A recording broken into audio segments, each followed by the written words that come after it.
Welcome back to American Warrior Radio right here on AM 1060 WMEL and online worldwide at 1060WMEL.com. And Glenn, you know we have listeners all across the planet. That's right, and we're getting a lot more of them because we're 10 times more powerful than we were before. Yep, 5,000 watts to 50,000 watts of power. Oh, wow! So we're covering all of the space and Treasure Coast and well into Orange County as well. And we welcome everybody that's listening for the first time to American Warrior Radio. Thanks for joining us, and please spread the word of all the thousands of radio stations in this land. Less than a dozen have any regular programming regarding military and veteran affairs, and we got it here on WMEL, the big AM 1060. And I got to tell you, one of the most happy times of the month is when we get to introduce our next guest, because with his segment, Heal the Warrior, Heal the Country, Dr. Scott Fairchild really does change lives. So Vince, go ahead and cue that bumper music.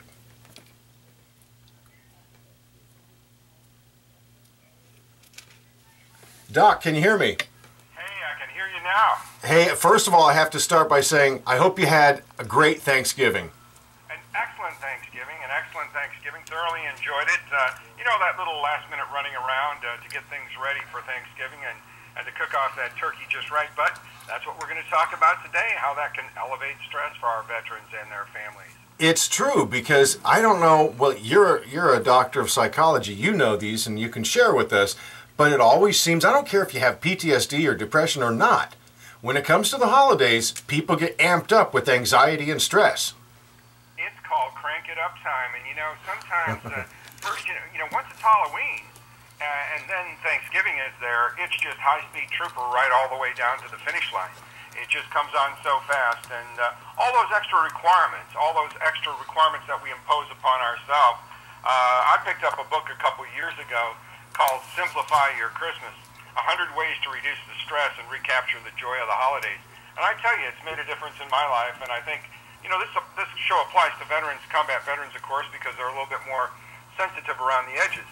But I think it applies to any of the listeners out there, and how you can really kind of cut back some of that stuff. And I think it was like 5 years ago I decided to throw away the Christmas card list, and, you know, it was just so demanding and so required so much time. It's time to just take care and focus on the real meaning. For sure, and I just want to hit on a point you made, and that is the holiday seasons, Glenn, always create that little bit of stress, and AVET project, and a lot of it can be financial, whether it's getting, you know, ready for the turkey dinner or buying gifts around Christmas and all the other holidays. Yeah, there's a lot of social pressure, if you will, on us to buy presents and, you know, make sure the kids don't go out and they go, oh, well, the kid down the block got a lot more things than I did, and why's that, and doesn't Santa like me, and I mean, just a lot of things to throw in the stress pot during this time of year. Exactly, and you know, money being one of them, AVET Project was blessed, Doc, to receive a pallet of turkeys from Genio, and I've got to get a shout out to them, because this is the second year in a row that Genio Foods has supported AVET Project as we help the troops. And we had a lot of young guys and gals come out, Doc, to get their turkey dinners from us. So it is something, a little thing that we can do as a society to help out our troops, right? Well, it is, and it's a little thing we say, but, you know, it means the whole season for individuals. And you know, without that turkey, without the traditional dinner, you know, somebody's sitting home eating a TV dinner, and that's not what we want our veterans and families to be doing. We want them to be able to celebrate the holidays like the rest of us, and be joyous about it, and feel comfortable with it. So that's really important. You know, one thing you mentioned, Glenn, you know, that, you know, making a choice. I mean, you're talking about, I want the sneakers that are better than the next kid's running shoes, and, you know, they got to have the special letter on them, and they need to be the latest model. Well, it's so important to realize that you have a choice on how the holidays turn out. It's your choice. And it's so important not to be driven about by the winds, not to be driven about by the TV commercials, not to be driven about by the competition. And I think it's important early in the season, now that we're kind of between Thanksgiving and Christmas here, it's important to decide how you want your holiday to be. And you can say, sit down with your family and say, be specific. And then once you decide, you have the choice. and you can make that holiday a very enjoyable time as opposed to running around and being frazzled and being in a state of chaos. Well, I think that's excellent advice, and take it to heart. I'm taking it to heart, and I know Garrison and Kim are taking it to heart, and that's good advice for everybody out there.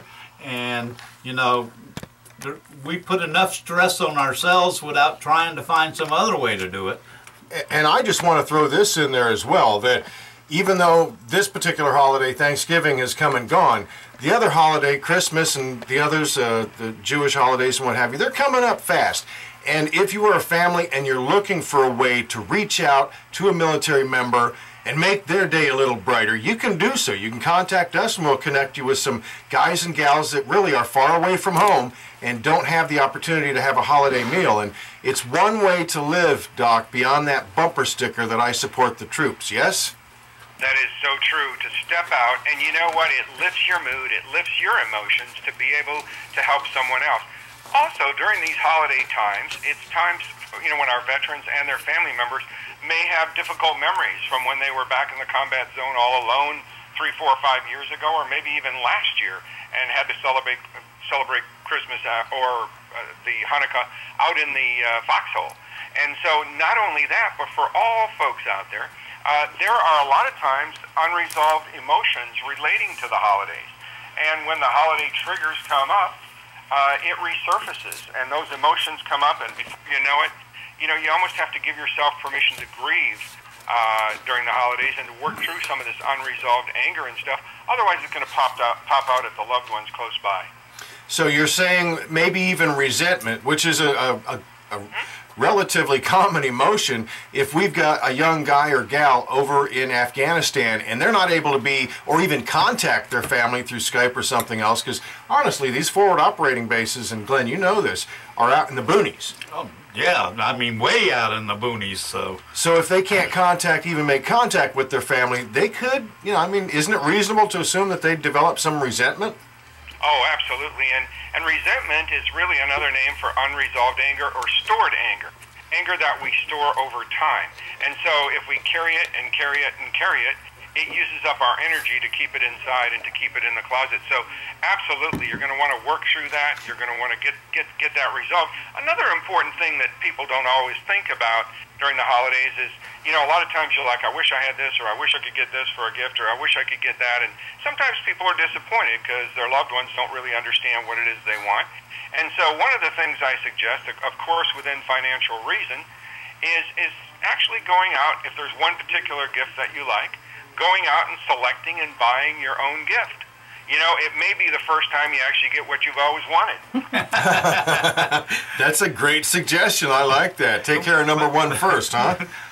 Well, and you're right. It may be the first time you actually got what you wanted. I got a drawer, 2 and 3 drawers full of socks. That's right. That's right. So, hey, set aside a little bit of money, go out and get what you want, and you're going to have a happy holiday. So that's important too.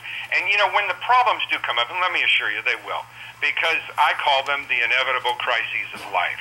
When these problems come up, the struggles that come up, I remember the other day just before Thanksgiving, I was running around at the last minute and going in and getting turkeys and getting this together and everything for the holiday. So I remember what it was like, you know, the stress of that, and it'll be there. So it's important at those points in time to just step back and objectively observe the situation and see, you know, okay, you know, I sometimes use a measure that's kind of harsh, and the measure I use is, you know, during this stressful time, the question I ask is, did anybody die?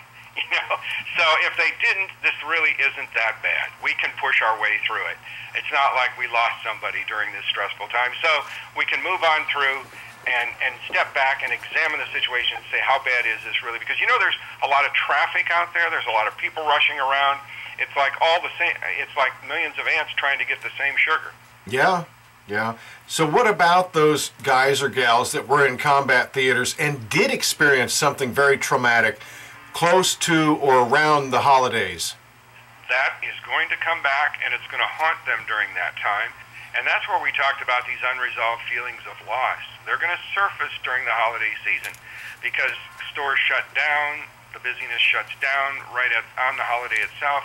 Things quiet down, and those thoughts come back. Or if somebody, say, for example, didn't have a great childhood holiday season, those things may reach up and come back to haunt you. So if in the combat zone somebody lost a friend or a colleague close to the holiday season, it's so important to take that in and work with our therapist on it. It's so important to be able to talk with somebody else about it, and to be active, to surround yourself, obviously not with hundreds of people because that's pretty uncomfortable, but perhaps with one or two other close friends that you can share that information with. And I've got to say, Kim and I recently had a delightful lunch with a warfighter who's really up against it. I mean, he's really having some serious issues dealing with his PTSD, so I'm thinking the holidays are kind of going to amp up his situation too. But one interesting thing was that he had lunch with us because he's gotten to know us and he's comfortable around us. Do you know, Doc, that his girlfriend had said to us, you know, that's the first time we've actually gone out and had lunch with another couple. There you go. You know, so you got to reach out, right? You do have to reach out, and it's an important step, and not everybody can take a quantum leap. Sometimes it's just going out for 20 minutes or so, maybe at a fast food restaurant, in and out. But moving that upwards to the point where one can get out and be around people. As we've said on the show many times, a lot of our veterans, if they have to go out and shop, they go shop at Walmart between 2 and 4 in the morning. And why is that, Doc? Why is that? Well, because, again, you know, so many times they come back and they feel like a lot of the civilians had taken a stupid pill, that they don't understand them. And so they try to avoid a lot of contact with other people. Most recently, however, one or two of them have said, you know, I used to go shopping between 2 and 4 in the morning, but unfortunately now it's crowded out there because there's all these other veterans out there. Oh, geez. But another thing that's really important is when you're shopping, it's important to set a budget for total spending and watch what you buy so you don't get increasingly stressed.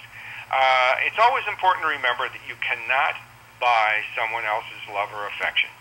So it's important to have a meaningful gift as opposed to, you know, an elaborate or expensive gift. I remember back when I was on active duty at Fort Polk, sometime in September, I think, I had a meeting with a lieutenant, and she, you know, we were just talking about things casually.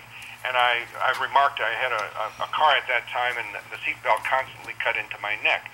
And I just made a comment about it, just a small comment back in September. What was really interesting was that on my desk, sometime right close to Christmas, appeared a little tiny package. And I opened it up, and that little tiny package had some sheepskin, little small 6-inch sheepskin seatbelt covers that you could put over your seatbelt so they didn't cut into your neck. And I thought, those probably cost $1.98. That was probably one of the most meaningful Christmas gifts I ever got, because this person had the wherewithal and the thought to realize that in September and to keep that thought all the way until Christmas. And I know, Doc, from way back, and I mean way back, when I was in college, taking psychiatry courses, and one of the things that one of the courses stressed was that during the holiday season, as we've been talking, is a time of increased stress for everybody, veterans and non-veterans alike. And in my 22 years as the manager of the County Veteran Service Team, it seemed to me, unfortunately, that there was a much higher incidence of people passing away during the holiday season or early January, post-holiday season, and they had a name for it, and I can't remember the name, the psychiatric term for it, but any suggestions in that regard for people? Well, it's all of the increased stress. It's going to increase the toll on the heart attacks. You know, it's going to result in heart attacks. It's going to result in fight or flight. And so it's important, I think, to work on keeping a positive attitude. And you have to kind of do that moment to moment. Say, for example, you're in a crowded store, and, you know, stop telling yourself what a terrible mob scene this is, and, you know, and have the determination not to be done in by it. So that's an important aspect as well, is to be able to take stock and then remove yourself from the situation. If it gets too crowded, back up, pull out, go home, take a deep breath, and don't overdo it with alcohol, caffeine, and food consumption. So many times when we're stressed, what do? Some people turn to the bottle, they turn to alcohol to numb their pain. Some people, crank up on caffeine or Red Bull. Other people eat too much food, and then they regret it later, and so they end up developing guilt. Me on the food. Well, I think that's excellent advice for our folks listening in, and it's excellent advice for me because I'm one of the world's worst. I get in a line somewhere, and I can't stand it. I took your advice, and I get out of there. That's it. You got to get out of there. Now, another thing is it's almost as though we approach these holidays with competition. It's so important to get the competition out of it. We don't have to have the most lights in the yard. We don't have to have the greatest number of presents. We don't have to have the biggest party. We don't have to have the prettiest tree.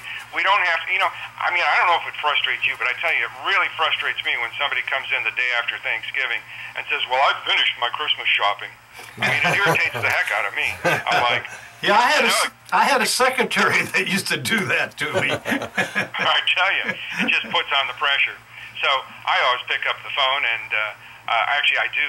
One of the ways I do my Christmas shopping is also you can choose to do your Christmas shopping stress-free. And in fact, one way to do that is to use one of your former sponsors for American Warrior Radio, and that is Grimaldi's Chocolates. I love the chocolate-covered potato chips, and I can pick up the phone with my Christmas list and send them all over the country, and I can be done with that process in 1 hour. Exactly. That is a good, going online. If you want to avoid the crowds entirely, there's so much you can do online. And I got to get this in here. So let's say we've got a young man or woman over in Afghanistan right now listening to us on American Warrior Radio Online at 1060WMEL.com. And it's starting to bubble up that they are not home. They don't have their brother or sister or mother or father or cousins or whoever they're used to having around. They're sitting there in a dangerous place doing whatever they may do. All right, maybe they're Skyping with their parents or whatever, but it's starting to bubble up. What advice do you have for somebody like that, in particular a young person? However, we've had a lieutenant colonel that recently contacted us that said that he was just a worthless pile of you-know-what because he couldn't adapt after he came back from the battlefield. But focusing on that young maybe NCO over there right now that's struggling with this, what kind of advice can you give them? So important to connect. Keep that human-human connection. Remain connected. It is so important, whether it's connecting with a friend, whether it's connecting with the chaplain, whether it's connecting with the forward mental health folks. I'm so happy that years ago we decided not to keep all the mental health folks back in the hospital. Let's get them out to the front lines where they can be of value, where people can talk. And sometimes if you need to come back from the front lines for a bit to get 3 hots and a cot, and then go back later, that's important too. But always maintain that connection, because otherwise, as you're going down that road, if you keep thinking those negative thoughts, if you keep thinking about, this is the only alternative, what happens is all of the exits on that road seem to disappear. And before you know it, there seems to be only one way out, and that is not a good way out. And so it's so important to stay connected, especially if you're out there on your own. That is very critical. Exactly. And again, we're talking with Dr. Scott Fairchild with his regular segment, Heal the Warrior, Heal the Country, and we're getting some incredible advice. And one thing that you've shared during PR&R retreats, these project reintegration and recuperation retreats that AVET Project offers, is the technique of breathing. You inhale for 4, deep inhale, you hold for 7, and then you exhale slowly for 8. Things like that. That's just a simple tool that people can use, right? You can use it at the stop sign, while you've got the iron grip on the wheel with your hands. You can use it to start the relaxation process with your muscles right there at a stoplight. You can use it when you're in the center of Walmart. Just before the holiday here, before the Thanksgiving holiday, I thought I was going to have not a car wreck. I thought I was going to have a grocery cart wreck at Publix. I'm racing down the aisle, and 3 cars come from the other way. I swear we needed a traffic cop just to get the grocery carts through. And people were short and angry and frustrated, and that's a good time to pause. You take in that deep breath. 4 in, hold for 7, and let it out in 8. And it's amazing what that can do for the rest of your body. And difference. Short of doing this online, on the air, when we'll have dead air, people, look, you inhale for 4 seconds, nice and deep, and then, Doc, correct me if I'm wrong, but then you hold for 7 seconds, and then you put Correct. your tongue on the upper part of your mouth, the roof of your mouth, and you slowly exhale for 8. Because we always hear, take a deep breath, but it actually works, doesn't it? Try it out. Right now, I encourage each and every one of you to try it out there. It doesn't even have a negative effect if you're driving. You can try it out. It works for you. It lowers your blood pressure. It lowers the fight or flight response. And after a couple of nice breaths like that, it's renewing of the spirit. And in your mind, just imagine the part of your body that feels the most stress and send that relaxation right to that part of your body. It is so important to do. Another important thing is to carve out some meaningful time with family members and other loved ones. People who are meaningful in your life, who made a difference in your life, even if it's across the country and doing Skype or making a phone call. Carve out some time to actually connect with those who you dearly appreciate all throughout the year, but maybe only get a chance to connect with around the holidays. That's very reinforcing as well. It's reinforcing for them. And when you hang up that phone, you're going to feel much better as a result. Exactly. And folks, we're talking with Dr. Scott Fairchild, his segment, Heal the Warrior, Heal the Country. Doc, I'm so glad you have become such an integral part of American Warrior Radio.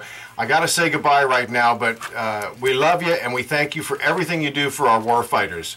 We wish each and every one of you out there a happy holiday season. We specifically thank you and Glenn and the entire AVET project worker crew, because there's so many people behind the scenes. Exactly. We thank all of you for all you do. And go to Baytree Behavioral Health online, and you can find out much more and even become a patient. So, Glenn, I know we're running out of time, but we always get this information out. Yeah, you can get help through the Veterans Crisis Line, 1-800-273-8255. Veterans, press 1. And don't forget. And don't forget, think of that. Okay, we're out. Excellent.